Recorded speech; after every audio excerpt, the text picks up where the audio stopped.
Si Jésus n'était pas crucifié, s'il n'avait pas été tabassé, nous ne pourrions pas guérir les maladies. Je loue le Seigneur. Je suis venu avec des douleurs au niveau du cou.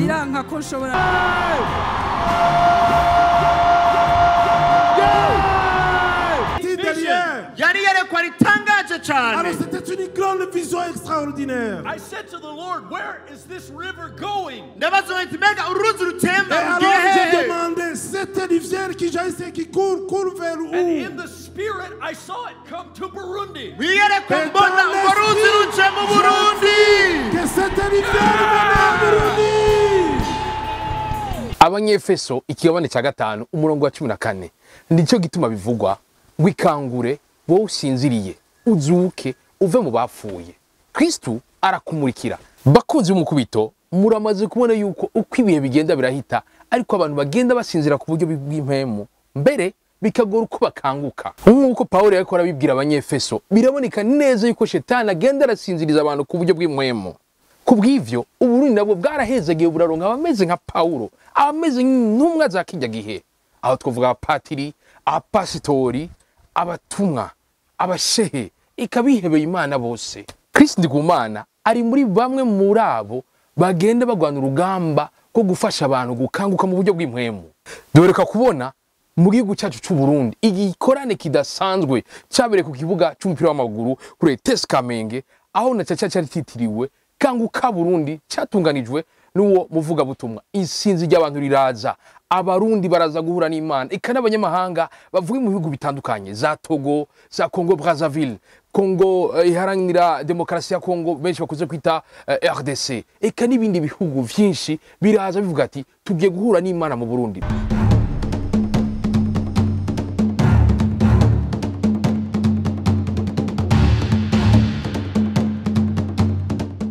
Je viens du Burkina Faso, précisément à Ouagadougou. Je viens pour la croisade de KANGUKA qui se tiendra demain à 16 h. Je suis à l'aéroport de Bujumbura actuellement, où vous voyez, la joie est là, on est content, on sent déjà la présence de Dieu, on est apaisé, on est heureux, nous sommes arrivés, vraiment on est très contents et demain on attend, on sent qu'on va voir Jésus sera là, il est déjà là. Et ces croisades, vraiment, j'attends de tout mon cœur.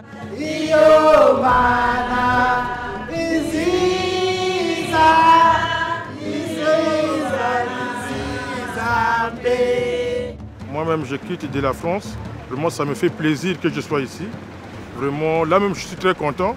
Nous sommes aujourd'hui à l'aéroport de Bujumbura dans le cadre de la croisade de KANGUKA. Je suis du Togo et nous sommes là pour voir face en face l'homme de Dieu, aussi expérimenter ce que Dieu fait au travers de lui et nous amener dans d'autres dimensions de la compréhension de cette émission qu'il est en train de faire.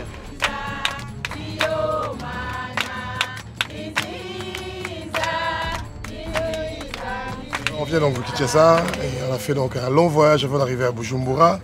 Nous, on est très contents d'abord qu'un grand événement comme celui de demain donc aura lieu à Bujumbura. Et nous sommes très curieux de voir tous les gens qui vont venir donc à l'événement dans la croisade de demain. Et Jésus-Christ est très bon. En tout cas, nous nous attendons au Seigneur. Comme toujours dans les enseignements des KANGUKA, Christ est l'outil par lequel le Seigneur passe. J'étais pasteur, mais il y a certaines choses que je ne comprenais pas. Mais en écoutant l'émission KANGUKA, Dieu m'a expliqué encore beaucoup de choses par cette émission. Et les délivrances que Dieu opérait, c'était extraordinaire. Nous sommes déjà dans la ville depuis le dimanche. Et demain, c'est le grand jour. Et nous rendons grâce à Dieu pour cela. Shalom, shalom.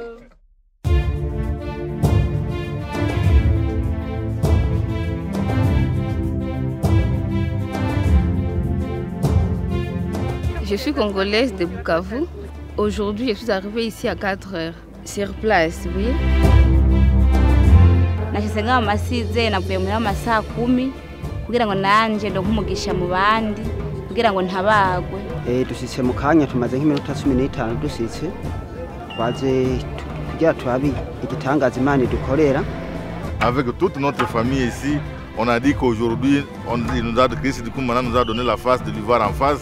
Et nous sommes venus vivre vraiment la main de Dieu à travers la croisade d'aujourd'hui. Merci beaucoup.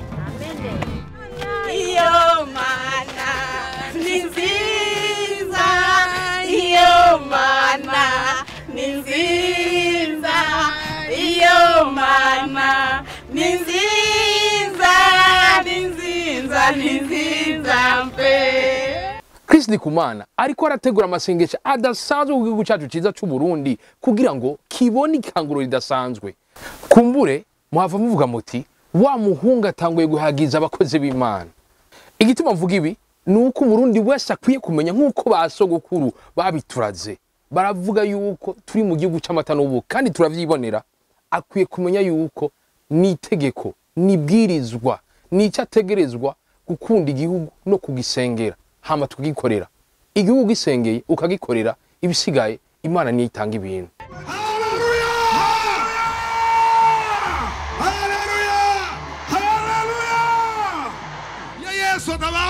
Si Jésus n'était pas crucifié, s'il n'avait pas été tabassé, nous ne pourrions pas guérir les maladies. Je dis,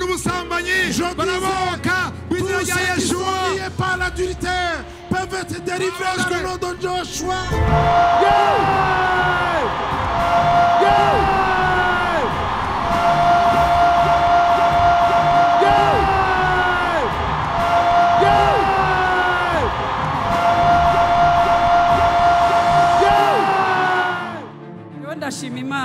Je loue le Seigneur. Je suis venu avec des douleurs au niveau du cou.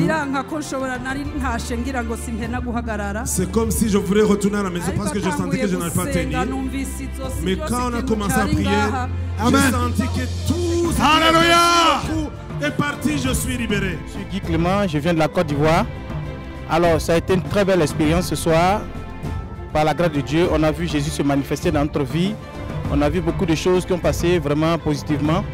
On est vraiment content d'avoir participé à cette croisade-là.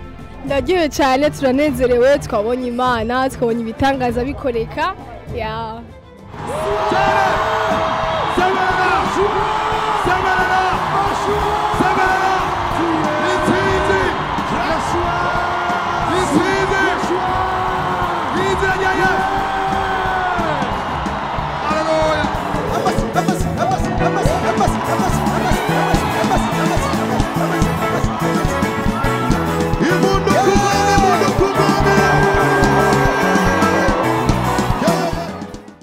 Nous sommes très nombreux ici. Alléluia. Alléluia. D'abord, je voulais voir les Congolais. Alléluia.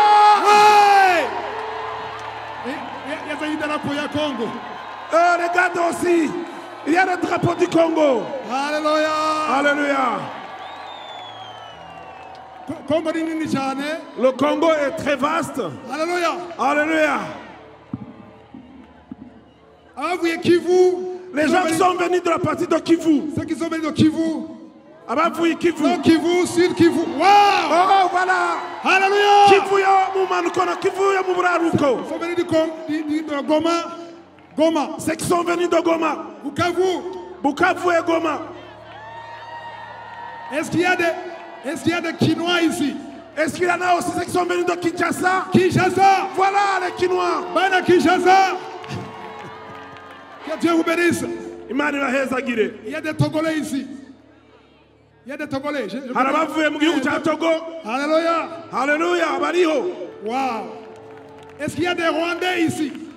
Ceux qui sont venus du Rwanda. Ceux qui sont venus du Rwanda. Alléluia. J'ai vu Burkina Faso. Burkina Faso. Gabon. Gabon. Wow. Sont nombreux. Haïti. Haïti. Wow. Alléluia. Benin. Benin. Alléluia. Wow. France. France. Wow. Alléluia. États-Unis. États-Unis. Alléluia. Alléluia. Amen. Amen. Canada. Canada.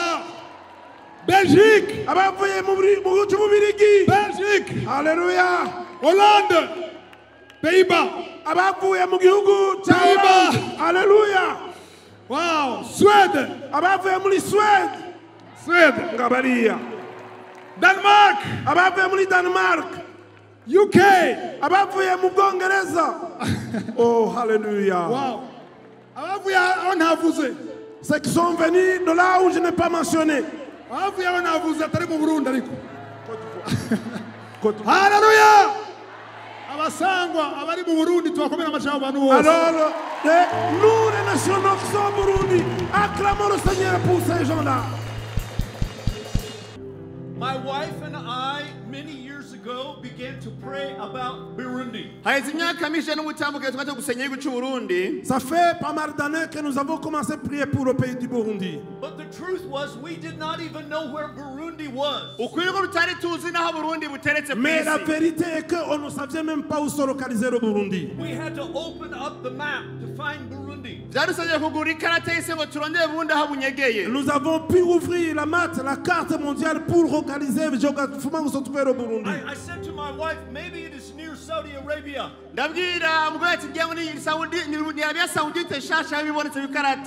Et puis j'ai dit à mon épouse, je crois que ça doit être un grand sandwich qui doit être plein dans la carte. I did not know where you were. Sincèrement, je ne savais pas comment localiser le pays du Burundi. But our Father knows where you are. Mais notre Père éternel connaissait très bien où vous êtes localisé. And He is calling your name. Et il appelle chacun individuellement par son nom. You know, this is a special day. Aujourd'hui est un jour spécial. It's a special day for KANGUKA. C'est un jour spécial, c'est vrai pour le ministère de KANGUKA. It is a special day for Burundi. Mais c'est un jour spécial aussi pour le Burundi. But it is a very special day for the kingdom of heaven. Et spécialement est un jour convenablement spécial pour le ciel. I met Chris in 2009. J'ai rencontré le frère Chris en 2009. We spent 3 months together in prayer and ministry. Nous avons passé 3 mois ensemble dans l'action de prière. And in those days, God began to give birth to KANGUKA. Et pendant ce temps-là, c'est là où le Seigneur a donné l'occasion de naître, le jour de naissance à KANGUKA. But later in 2010, I was seated in my living room with my wife. Mais après, en 2010, j'ai été aussi avec mon épouse dans la prière.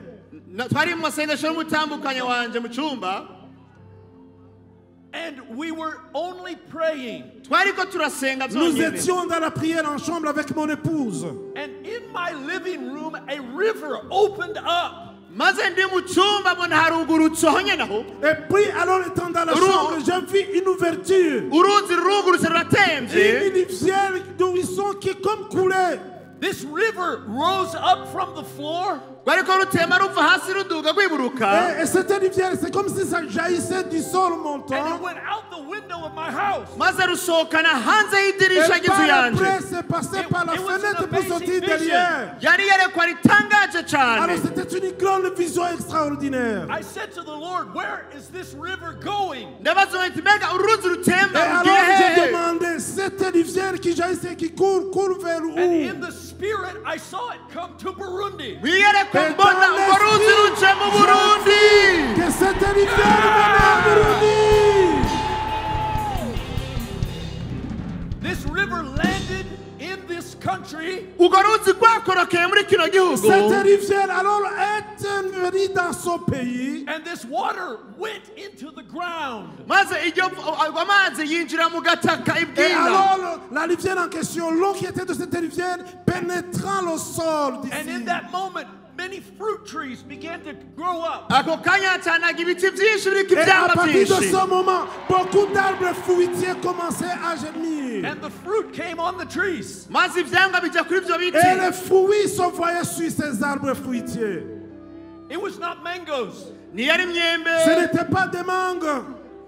It was not bananas. Ce n'était pas des bananes. It was some other kind of fruit. C'était une autre sorte de fruit. And this fruit became ripe. Et puis ces fruits sont mûrs. And it started to fall off of this tree. C'est comme si ça tombait alors des fruits, des arbres fruitiers plutôt. Some of the fruit landed in this country. Et certains de ces fruits que je vois sur ces arbres tombaient dans son pays. But in the spirit, I saw this fruit also fall into Rwanda. Et aussi I saw it to the Congo. I saw this fall into Tanzania. And in many places in Africa and the world. Dans d'autres pays de l'Afrique et dans le monde. At that time, I did not know what it was meaning. Je n'avais aucune compréhension de cette But I vision. tell you today, it's a fulfillment of that vision. Cette vision Hallelujah. Hallelujah. Hallelujah. Qui est le roi Kirundo? Qui est le roi Muyinga? Qui est le roi Chibitoke? Qui est le roi Chibitoke? Qui est le roi Bubanza? Kayanza? Qui est le roi Bubanza? Ngozi? Qui est le roi Ngozi? Karuzi? Qui est le roi Karuzi? Gitega? Qui est le roi Gitega? Mwaro? Qui est le roi Mwaro? Muramvya? Qui est le roi Muramvya? Bujumbura Rirare? Qui est le roi Bujumbura Rirare? Bujumbura Meri? Qui est le Bujumbura Meri? Rumonge? Qui est le roi Rumonge? Bururi? Qui est le roi Bururi? Rutana? Qui est le roi Rutana? Makamba? Qui est le roi Makamba? Ruyigi? Qui est le roi Ruyigi? Changuzo? Qui est le roi Changuzo? Burundi? Qui est le roi Burundi? Alléluia! Alléluia!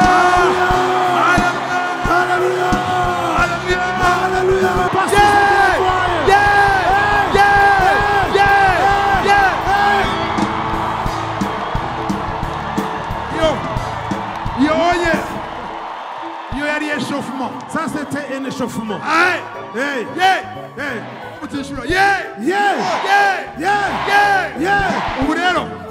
Maintenant, les gens qui dorment là, il faut les réveiller. Les gens qui sont là. Vous êtes éveillés? Vous êtes éveillés? Si vous êtes éveillés, c'est bien. Je vous demande une chose. Alléluia. Alléluia. Alléluia. Pour vous donner un cri. Lorsque les mines de Jéricho ont été détruites, ils n'ont pas utilisé un marteau. Il n'y avait pas de caterpillar. Mais seulement ils ont tourné. Le 7e jour, ils ont donné un cri. Ils ont crié pour la victoire non encore vue.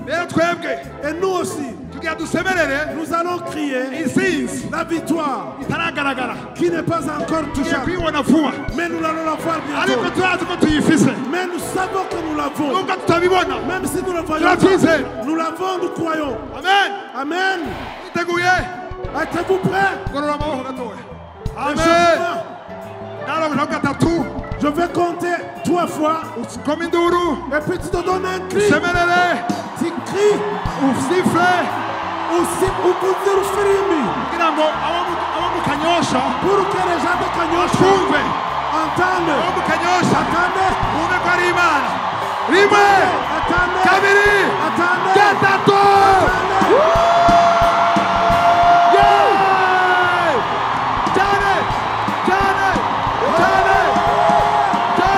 twaribonye indogozi zacu zashize Imana imbere.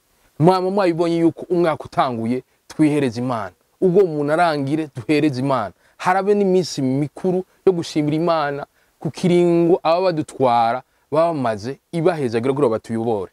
Twese nitwo kwibagiza yuko abavuga butumwa batandukanye baje mu gihugu cyacu baranavuga yuko hariho amasezerano, hariho amasezerano adasanzwe Imana yateguriye uBurundi.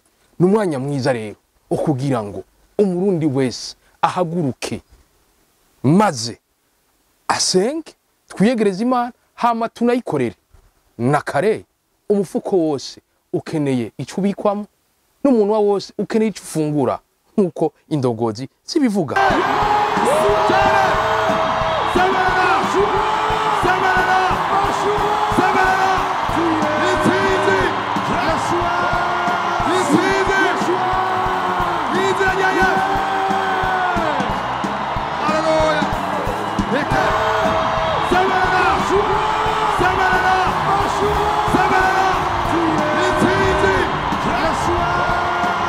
Nuko rero tubashimire byari byo twabateguriye bivanye n'iki kiganiro kidasanzwe tuzo turabereka ibiriko biraba mu gihugu na cyane biba byabaye bidasanzwe mwabibonye muri iyo video hasigaye iwacu rero ndabibutsa yuko umuvugabutumwa chrisndikumana yashoboye gutanguza ndabwira ko umuvugabutumwa chrisndikumana guhera ku munsi w'ejo wa gatanu imisi yose ya weekend guhera ku wa gatanu sha kwa Mungu hagiye gutangura amasengesho adasanzwe harimo kwisonzesha dusabira igihugu cyacu cy'u Burundi. Dufise igihugu ciza, dufise akayaga keza, dufise ibintu vyose ku isi naho ntaratembera cyane umuntu ashobora gukenera kugira ngo abeho neza. Rero ubu Burundi bwacu, iki gihugu cyacu, ino paradizo Imana yaduhaye, reka twese tuyikorere hama tunayishimire nuko